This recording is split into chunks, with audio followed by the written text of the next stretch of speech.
और अब वही खबर झरिया से, जहां अवैध कोयला कारोबार के खिलाफ ईडी की सबसे बड़ी कार्रवाई देखने को मिली। आपको बताते चले कि धंधेबाजों के ठिकानों से 1.5 करोड़ रुपए कैश बरामद किए गए, 100 करोड़ के बैंक डिपॉजिट फ्रीज किए गए, जमीन फ्लैटों में निवेश के साक्ष्य मिले, 100 से अधिक संपत्तियों से दस्तावेज मिले हैं। तो ये लगभग 500 करोड़ से अधिक के निवेश की बात सामने आई है। कोयले के काले कारोबार से 600 करोड़ से अधिक का काला धन, डायरी, कागजात और इलेक्ट्रॉनिक्स डिवाइस ले गई ईडी।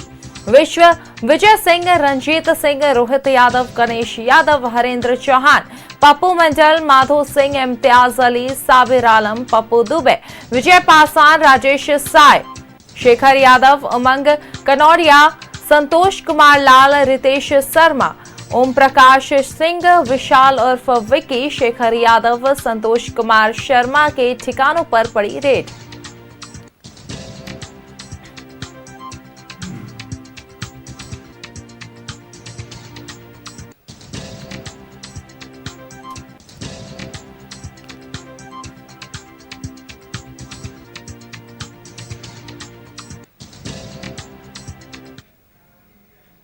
और इसी खबर पर अधिक जानकारी के साथ सहयोगी अशोक हमारे साथ बने हुए, उनकी ओर रुख करते हैं। जी अशोक, झरिया से खबर आ रही जहां अवैध कोयला कारोबार के खिलाफ ईडी की सबसे बड़ी कार्रवाई देखने को मिली है, जहां धंधेबाजों के ठिकानों से 1.5 करोड़ रुपए कैश बरामद किए गए हैं। इसके साथ ही कई जो बैंक हैं उन्हें फ्रीज किया गया है, जमीन फ्लैट के भी जो है निवेश सामने आए हैं और कई भी खुलासे हुए हैं। क्या कुछ अधिक जानकारी इसे लेकर?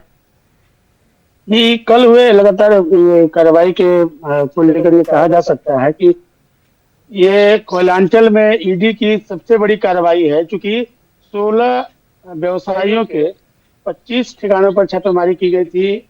इस दौरान जमशेदपुर और बंगाल की ईडी की टीम यहाँ पर सक्रिय रही थी और कई ऐसे दस्तावेज जब्त किए गए हैं जिसमें करीबन 600 करोड़ की संपत्ति के निवेश का खुलासा हो रहा है।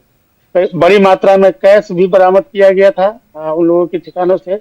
इसी कड़ी में छापेमारी की कड़ी में बघमारा में रोहित यादव, जो 2024 में निर्दलीय प्रत्याशी रहे हैं, और उनके एक सहयोगी पप्पू दुबे, और उसके बाद बागमारा के एक लोयाबाद के जेएमएम नेता हरेंद्र चौहान और उनके अकाउंटेंट विशाल उर्फ विकी के घर में छापेमारी की गई है।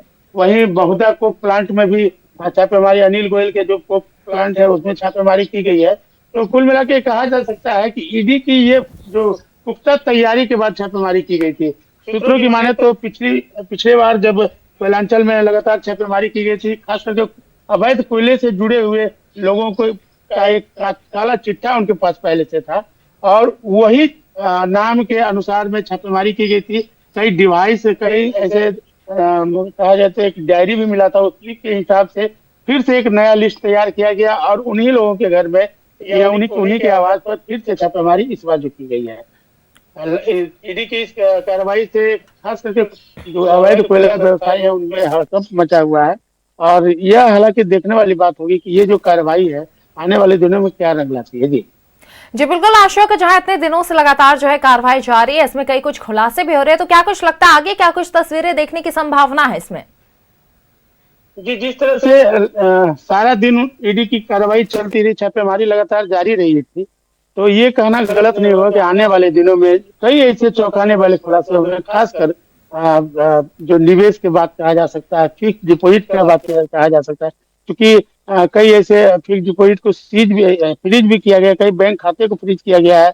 आप नजर बनाए रखे पूरे मामले पर, हम आगे भी आपसे जुड़ेंगे। बहुत बहुत शुक्रिया हमारे साथ जुड़ने के लिए और तमाम जानकारी साझा करने के लिए। और इसी खबर पर अधिक जानकारी के साथ एसोसिएट एडिटर अरुण बर्णवाल जी हमारे साथ बने हुए हैं। जी अरुण जी, लगातार जो है ईडी की कार्रवाई जारी है, अवैध कोयला के कारोबार पे लगातार जो है ईडी अपना दबिश बनाई हुई है, कई खुलासे भी हो रहे हैं। ऐसे में फिलहाल क्या कुछ तस्वीरें देखने को मिल रही है?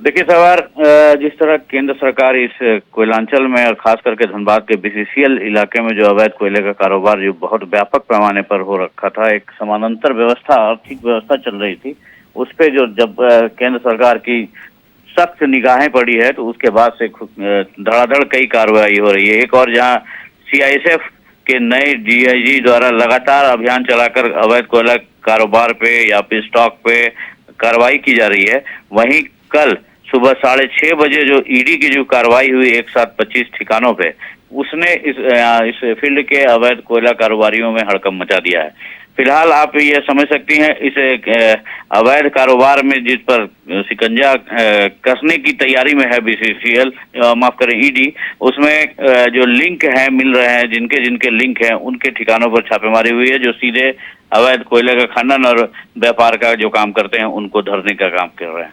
अभी तक जो सूचना मिली है लगभग 150 करोड़ की संपत्ति का खुलासा किया है, शायद सीज किया है उनके दस्तावेज, और 500 करोड़ से अधिक के निवेश का पता ईडी की टीम को लगा है, जिसके दस्तावेज भी मिले हैं और उससे संबंधित उन्होंने डिजिटल डिवाइस को भी सीज किया और अपने साथ लेके गए हैं।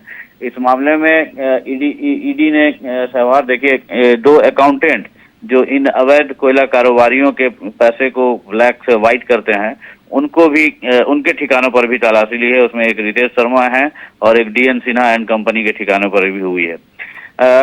एक जो अनिल गोयल का जो पार्टनरशिप में एक हार्डकोक भट्टा है, महोदा हार्डकोक, वहां का स्टॉक कच्चे कोयले का और हार्डकोक के स्टॉक का भी ईडी ने मिलान किया है, क्योंकि ऐसी संभावना अंदेशा जताई जा रही थी कि उस भट्टे में अवैध कोयले का जो कच्चा कोयला है उसका खपत बहुत किया जाता है, जबकि दस्तावेजों में कम रहता है। तो इस संदर्भ में उन्होंने स्टॉक और रिकॉर्ड, कार्यालय का रिकॉर्ड खंगाला और डिजिटल उपकरणों को भी देखा है। सवार आप समझ सकते हैं इस ईडी की इस कार्रवाई के बाद इस कोलफील्ड में जो पहले तो सीआईएसएफ और अब ईडी की कार्रवाई ने इस अवैध कोयले के कारोबारियों के कमर में एक मैंने समझ सकते हैं अब कब्र में एक और कील, ताबूत जो है उसमें एक और कील ठोका है।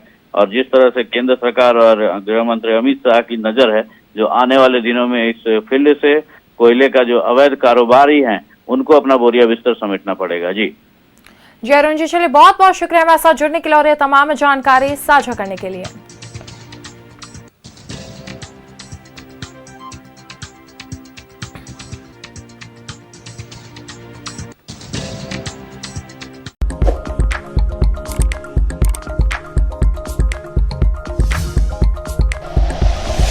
Like and share videos, subscribe करें हमारा चैनल और प्रेस करें बेल आइकॉन। न्यूज़ 11 भारत, सच है तो दिखेगा।